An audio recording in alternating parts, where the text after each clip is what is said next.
I'm Jamie Green, and this is Blessed Savior News. Our opening story tonight is our garden. Let's see how it's going.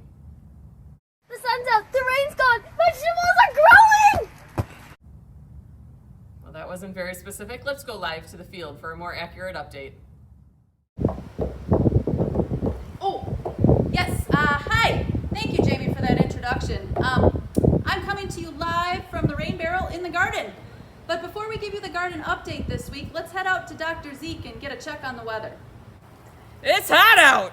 Yes, thank you, Dr. Zeke, for pointing out the obvious. It is another dry and toasty day here in New Berlin.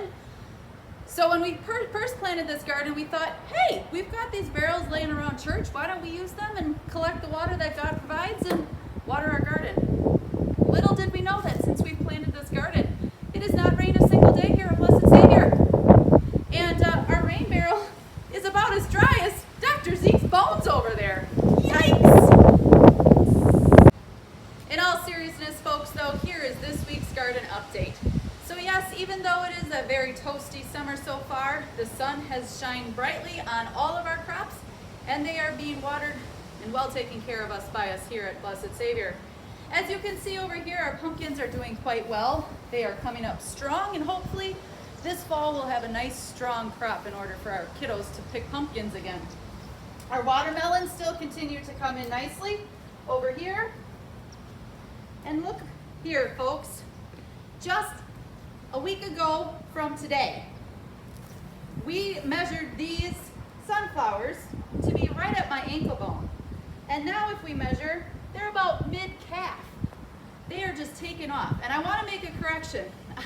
I was misunderstood last week when I said that the sunflowers are going to grow 15 feet. Sorry, this brand is only going to grow about 9 feet. So a little bit, maybe to the underhang, we'll see. But we'll keep our eyes on those as they continue to take off. We come all the way over here, and we see that our zucchini and our squash continue to grow. They have big, beautiful leaves. We can't wait for them to start growing their crop.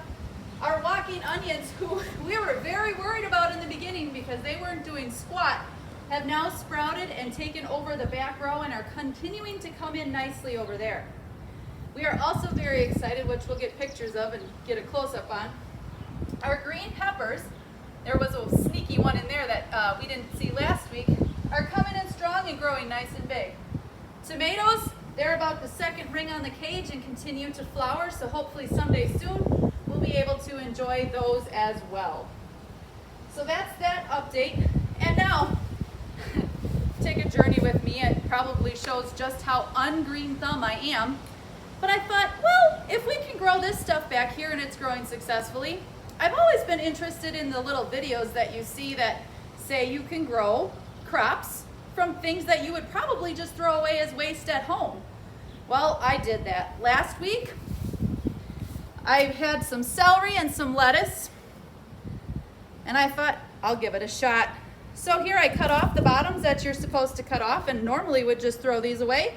But instead I put them in their respective glasses of water, and we have new sprouts. So at the end of today, these will go in the ground too, and we'll continue to keep our eyes on those. I also have some very exciting news from our 4K students because they saved red pepper seeds from their lunches and they planted them in cups in their classroom. And we are happy to report that they are sprouting nicely. And at the end of today, we'll go in the ground to join their green pepper cousins. And hopefully someday soon we'll be able to enjoy red peppers as well. I'd also like to update you and thank you, Pinterest, for all the fun garden marker ideas. Unfortunately, our tongue depressor Sharpie combo was not cutting it anymore, so all of our crops got a new and updated label so that we can see them and we know what's coming in. And our friends who pass in 4K and preschool and childcare can all kind of tell what is growing where. Well, friends, we thank you for joining us weekly for the garden update. As always, I am Jennifer, and I am sending it back to Jamie in the studio. Have a great day. Thank you for that update. For Blessed Savior News, I'm Jamie Green. You keep growing, New Berlin.